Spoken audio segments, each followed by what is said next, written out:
इनका ठीक ठाक जुगाड़ है ना, वो तो अपने बालका ने प्राइवेट में पढ़ा ले। जब ये बच्चे छोटे छोटे बच्चे, इनका जब ये भविष्य निर्माण हो रहा होता है, इनके भीतर में जब नई नई चीज जागे हैं, ये छोटे छोटे बच्चे जब इकट्ठे खेल रहे ना, अरे एक बालक सरकारी स्कूल में पढ़ता और एक बालक प्राइवेट स्कूल में पढ़ता, वो दो चार अक्षरी से बोलता है जिसमें बेचारा नहीं नबेरा को नहीं होता जो सरकारी स्कूल में पढ़े। और उस टाइम पे उसको एहसास होता है कि मैं ये चीज क्यों नहीं सीख पाया।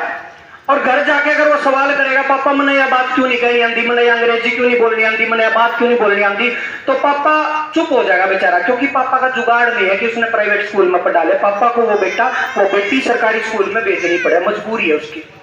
और अकेले में शायद वो रोता भी होगा कि मेरा भी काश ऐसा जुगाड़ होता कि मैं बालका ने पढ़ा लेता। सबसे बड़ा कारण इस पार्टी से जुड़ने का मेरा पहला कारण यही था कि सरकारी स्कूलों की दशा अच्छी करी, और ये हरियाणा में भी हो, मैं ये चाहता हूं। दूसरा कारण, आज तक इस पार्टी के किसी भी नेता के मुंह से मैंने जाति धर्म की राजनीति नहीं सुनी कि हिंदू मुसलमान बांट दो, हिंदू सिख बांट दो, जाट नॉन जाट कर दो। आपस में जो लड़ाया जाता है राजनीति के नाम पे, आप अगर ये बूढ़े बैठे हैं 10-12 साल पहले की बात याद करोगे ना, हमारा उठना बैठना इतना प्यार प्रेम था, बहुत ही ज्यादा, बहुत तगड़ा प्यार प्रेम। आपस में मजाक भी कर लिया कर दे, जो आपा गामा में छोटी मोटी एक दूसरे की जाति पर भी कुछ बात बोल दिया कर दे तो किसी ने महसूस को नहीं करता, किसने यह बात बोल दी, प्यार से सुन लिया करता, वो भी खूब मजाक कराया कर दे। लेकिन ईब हमारे भीतर में इतना जहर है, जो जाट वो ब्राह्मण वो बढ़िया वो फलाना, हमारे भीतर में पूरा जहर भर दिया जात पात का। हम एक दूसरे ने देख कर राजी नहीं है, हम आपस में अपनी कौम में बैठने लगे, दूसरी कौमों को हमने छोड़ दिया। ब्राह्मण सोचे जाटा का नहीं बैठना, जाट सोचा ब्राह्मणा का नहीं बैठना, बढ़िया सोचे इन दोनों में नहीं बैठना, सबके आपस में इतना जहर भरा पड़ा भीतर में, नू लगा जो आपस में दुनिया खत्म हो रही सारे की। ये मेरा दूसरा कारण था इस पार्टी से जुड़ने का, क्योंकि ये कभी जात धर्म की बात नहीं करती। और आज आने का कारण ये है, मैं हालांकि बहुत ज्यादा चुनाव प्रचार में जा नहीं पा रहा अपने कामों को लेके, आज आने का एक ही कारण है कि पार्टी ने एक ऐसे बेटे को टिकट दी है जो देश का भी बेटा है, किसान का भी बेटा है, जो बॉर्डर पर भी सेवा करता रहा है और जिसके परिवार ने खेतों में भी काम किया है। दोनों गुण एक आदमी में है।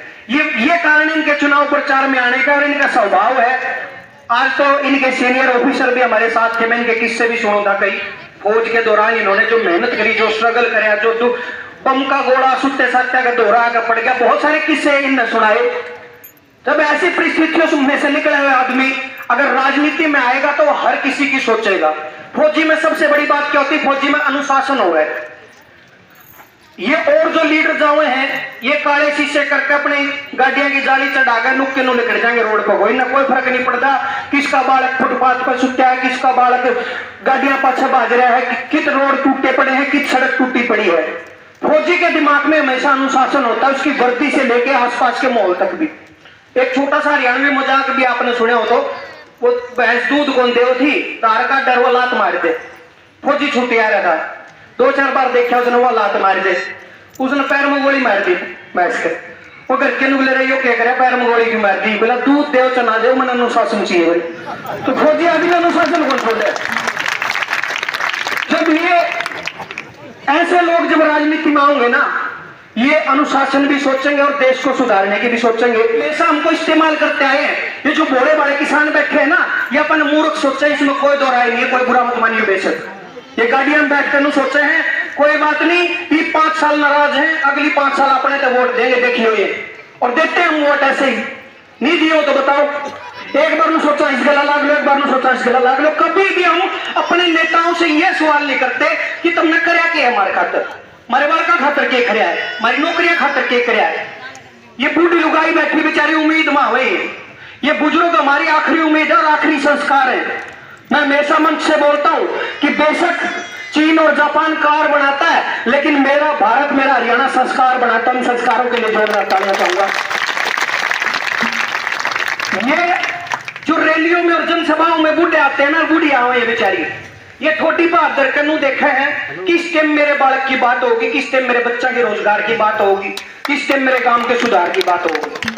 लेकिन वो बात होती नहीं, वो सिर्फ वादा में बात हो है।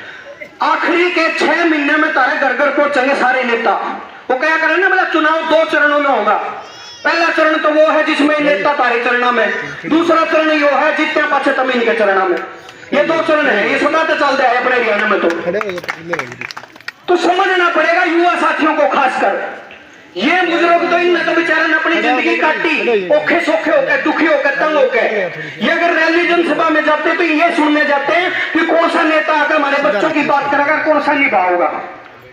आज के दिन जो हालात राजनीति के हैं, अगर अभी नहीं सुधारे गए तो राजनीति नाम से विश्वास उठ जाएगा लोगों का। इन छोटे छोटे बच्चों की जिंदगी सुधारने के लिए हर युवा साथी को सोचना पड़ेगा। जो भी कैंडिडेट यूं लगे कि हाँ अपना है, किसान का बेटा है, अपने परिवार का बेटा है और समझे चीजें में, उसने साथ दिया करो। और मैं तो यूं भी नहीं कहता किस पार्टी का हो, किसी भी पार्टी का हो, अगर बालक बढ़िया है, कैंडिडेट बढ़िया, तो उसके साथ लगना चाहिए हमने सबने, ताकि हमारे हल्के का सुधार हो, हमारे स्टेट का सुधार हो, हमारे देश का सुधार हो। तो यही अपील है। और 2 लाइन फौजी भाई के स्पोर्ट मारा तो फौजिया खातर एक गाना मेरा जिसको आपने बहुत प्यार दिया था, ये हाथा में बंदूक लेके, सर पे संदूक लेके, वो जाना पड़े ओडरा पे, ड्यूटी लगे बॉर्डरा पे, खड़े रोए सीने में फौलाद भर के, रोए जा से घर क्या न याद करके, घर ठीक ठाक सारे समझा के आइए भोले, वो कदे फौजिया के तंबू में भी जाके आइए भोले। किसने सुने हैं? हाँ, याद है गाना? स्कूल का काम भी याद है तुम्हें? अगले गाने याद कर रहे हो।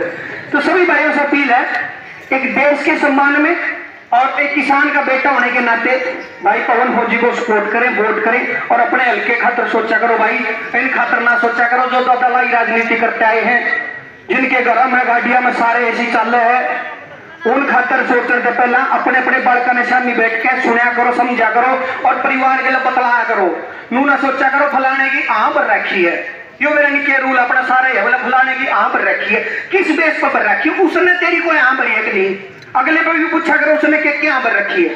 तो सबसे रिक्वेस्ट है कि सोच समझ के अपने वोट का इस्तेमाल करा करो। और भाई जिसकी नो किसने वोट नहीं देनी तो वोट ना खराब ना करियो भाई, खाली छोड़ियो, नोटा का भी बटन हो, गलत जगह वोट मत जान दो, वोट दो तो अच्छी जगह दो, अच्छे कैंडिडेट को दो। और आज एक और दुखद दुर्घटना हुई है, आज काबरछा गांव के फौजी भाई शहीद हो गए, तो उनको पूरे करसिंधु गांव की तरफ से और हम जितने भी लोग बैठे हैं उन सब की तरफ से नमन है। अभी थोड़ी देर पहले अंतिम संस्कार हुआ उनका, फौजी साहब जाके भी आए थे, तो फौजी भाई को नमन है। इस देश के हर शेर बहादुर को, इस देश के जवान को नमन है। और सारे बुढ़े बुजुर्गों ने, माता बहनों ने, सबने प्रणाम, युवा साथियों ने प्रणाम, धन्यवाद।